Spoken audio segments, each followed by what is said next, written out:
നമസ്കാരം, ഞാൻ Sinu from Nigeria. The മുതലിനെ കണ്ടിട്ട് നിങ്ങൾക്ക് ആർക്കെങ്കിലും എന്തെങ്കിലും മനസ്സിലായൊരു കമൻറ്റ് അടിച്ചോളൂട്ടാ.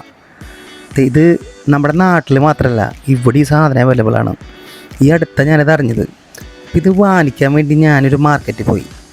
ആ മാർക്കറ്റിൽ പോയതിനെ കുറിച്ചിട്ടാണ് ഞാനിപ്പോൾ ഇത് പറയാൻ പോണത്. ഇത് മേടിച്ചോടുകൂടി എൻ്റെ ഭാര്യ അടുക്കളയിലേക്ക് കിടന്നിട്ടില്ല. അത് വേറെ വിഷയം. ഇപ്പോൾ സംഭവം എനിക്കൊന്ന് സെറ്റ് ചെയ്യണമെന്നുണ്ട്. സോ നമുക്ക് നേരെ വീഡിയോയിലേക്ക് പോവാട്ടാ. സൺഡേ മോർണിംഗ് ആണ്. ഇതേ കണ്ടില്ലേ, ഉറക്കപ്പിച്ചാലാണ് കേട്ടോ എല്ലാവരും. ഇതേ എൻ്റെ കൂടെ വന്നത് നമ്മുടെ ഫ്രണ്ടാണ്, ജയകുമാർ എന്ന് പറയും. പിന്നെ ഇതേ വരുന്നത് സുഹാസ്, ഞങ്ങൾ കുഞ്ഞേട്ടെന്ന് വിളിക്കുന്നൊരു പുള്ളിക്കാരനാണ്. അത് ഇത് ഞങ്ങൾ പോയിക്കൊണ്ടിരിക്കുകയാണ് കേട്ടാ. ഇക്കേജ എന്ന് പറയും. ഇക്കേജയിലേക്ക് കുറച്ച് ദൂരം ഉണ്ട് കേട്ടോ ഇല്ലുപ്പേജിൽ നിന്ന്. ഇതിപ്പോൾ ഞങ്ങൾ അവിടെ മാർക്കറ്റിലെത്തി. ഇതിൻ്റെ പേര് സൺഡേ മാർക്കറ്റ് എന്നാണ്. സൺഡേ മാർക്കറ്റ് എന്ന് പറഞ്ഞാൽ സൺഡേ മാത്രമേ ഉണ്ടാവുള്ളൂ, അറിയാലോ. ഇവിടെ ഫ്രൂട്ട്സ്, പച്ചക്കറി, എല്ലാ സംഭവങ്ങളും കിട്ടും. ഇവിടെ ചൈനക്കാർ മാത്രമല്ല കേട്ടോ, ചൈനക്കാരുണ്ട്, അതുപോലെ തന്നെ നൈജീരിയൻസും ഇവിടെ സൺഡേ മാത്രം കുറേ സംഭവങ്ങൾ കൊണ്ട് വിൽക്കും.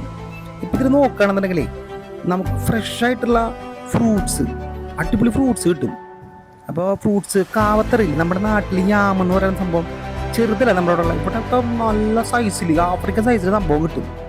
പിന്നെ നോക്കുകയാണെങ്കിൽ പൈനാപ്പിള്, മുന്തിരി, എല്ലാ സംഭവങ്ങളും ഇവിടെ അവൈലബിൾ ആണ് കേട്ടോ.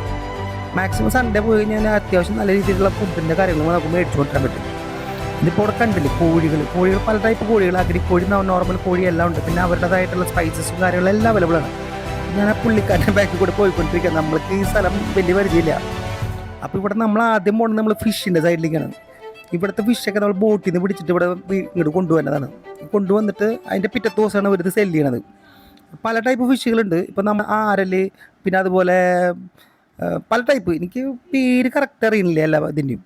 അപ്പം ഞാൻ മെയിനായിട്ടും പോണത് ഈ പാമ്പ് പോലത്തെ ഒരു മീനില്ലേ, ആരല് പോലത്തെ മീൻ കാണാൻ വേണ്ടിയിട്ടാണ്. ഇപ്പോൾ ആഫ്രിക്കൻ മുഷുണ്ട്, പിന്നെ അതുപോലെ ആവോലിയുണ്ട്, കിങ് ഫിഷ് ഉണ്ട്, ചെമ്മീനുണ്ട്, ഉടുപ്പൂരി ഉണ്ട്, മാന്തലുണ്ട്, പിന്നെ കൊഴുവ, കണവ, കണമ്പ്, എല്ലാ സംഭവങ്ങളും ഇവിടെ അവൈലബിൾ ആണ്.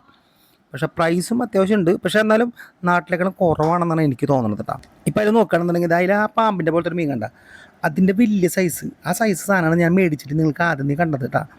പിന്നെ അവിടെ തന്നെ ആ മറ്റേ കടലിലുള്ള മറ്റേ എന്തോ അതിൻ്റെ പേര് എനിക്കെന്താ അറിയില്ല, എന്തെങ്കിലും ആവട്ടെ. ഇതേ ഈ സംഭവങ്ങളൊക്കെ ഇവിടെ സൺഡേ ആണ്. നമ്മുടെ മലയാളികളും കുറേ പേര് ഇവിടെ വരും മേടിക്കാൻ വേണ്ടി. ദിവനാണ് കേട്ടോ ഞങ്ങളുടെ ട്രാൻസ്പോർട്ടർ. അങ്ങനെ ഞങ്ങളിങ്ങനെ തപ്പി ഫിഷ് മേടിച്ച് നേരെ നമ്മൾ പോണത് എങ്ങനെയാണെന്നുണ്ടെങ്കിൽ പോർക്കിനെ വെട്ടുന്ന സ്ഥലമുണ്ട്. പോർക്ക് എന്ന് പറഞ്ഞാൽ ഒന്നൊന്നര പോർക്ക്. നമ്മുടെ നാട്ടിലൊന്നും ഇതുപോലെ കിട്ടുമെന്ന് എനിക്ക് തോന്നുന്നില്ല. ഫ്രഷ് പോർക്ക് 10-20 എണ്ണത്തിന് ഒരുമിച്ച് കട്ട് ചെയ്യും. ചൈനക്കാരൊക്കെ കട്ട് ചെയ്യണമെന്നിട്ടാ. പിന്നെ നമ്മൾ സൺഡേ ആയതുകൊണ്ട് 2 കിലോ പോർക്ക് എന്തായാലും നമുക്ക് എന്തായാലും ആവശ്യമുണ്ട്. അതുകൊണ്ട് നമ്മൾ പോർക്കും മേടിക്കും. പിന്നെ ബീഫും അവൈലബിൾ ആണ്. എല്ലാ സംഭവങ്ങളും ഇവിടെ അവൈലബിൾ ആണ്. നല്ല ഫ്രഷായിട്ട് കിട്ടും ചെയ്യും കേട്ടോ. അപ്പോൾ അങ്ങനെ നമ്മളിങ്ങനെ ബാക്കിയുള്ള സാധനങ്ങൾ, പിന്നെ കോക്കനട്ട്, നല്ല അടിപൊളി വലിയ കോക്കനട്ട് ഇടും. കോക്കനട്ട് ഇവിടെ ഒടുക്കത്തെ വിലയാണ്, നമ്മുടെ നാട്ടിലെ പോലെ തന്നെയാണ്, നല്ല വിലയുണ്ട്. അപ്പോൾ കോക്കനട്ട്, ഇഞ്ചിയും കാര്യങ്ങളൊക്കെ മേടിച്ചിട്ട് ഞങ്ങളിത് ഇറങ്ങണം. അപ്പോൾ ഇതേ കണ്ടില്ലേ എന്തൊക്കെ സാധനങ്ങൾ അവിടെ ഉള്ളത്. ഇപ്പം നമ്മുടെ ലാഗോസ് എന്ന് പറഞ്ഞു കഴിഞ്ഞാൽ ശരിക്കും കേരളം പോലെ തന്നെയാണ്. അവിടുത്തെ പോലെ നമ്മുടെ നാട്ടിലെ മാർക്കറ്റ് പോലെ ഒന്നല്ല. ഇവിടെ എന്ന് പറഞ്ഞു കഴിഞ്ഞാൽ എല്ലാവർക്കും ചെറിയ സ്പേസ് മാത്രമേ ഉള്ളൂ. അത് അവരവരുടെ സാധനങ്ങൾ അവർ വിൽക്കും, അത്ര തന്നെ. ഇത് കണ്ടില്ലേ ചൈനക്കാരൊക്കെ പോണത്, എല്ലാം നമ്മുടെ തൃശ്ശൂർ പോലത്തെ ഒരു സ്ഥലം തന്നെയാണിത്. ഇതേ കണ്ടില്ലേ, ഞാൻ എൻ്റെ പിന്നാലെ പോകുന്നതാണ്. എനിക്കിനിപ്പോൾ ആ പാമ്പിൻ്റെ അവിടെ പാമ്പല്ല, ആ ഒരു ആരല എന്താ സംഭവം എന്നറിയില്ല. എന്തായാലും ആ സാധനത്തിനെ വെട്ടി നുറുക്കി പീസാക്കണം, അതിന് വേണ്ടിയിട്ടുള്ള പോക്കാണ്.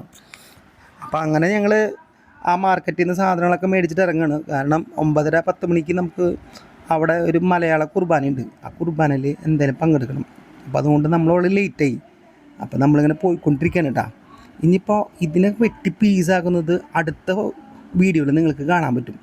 അപ്പോൾ സ്റ്റേ ട്യൂൺ. അപ്പോൾ എന്നെ ഫോളോ ചെയ്യുക.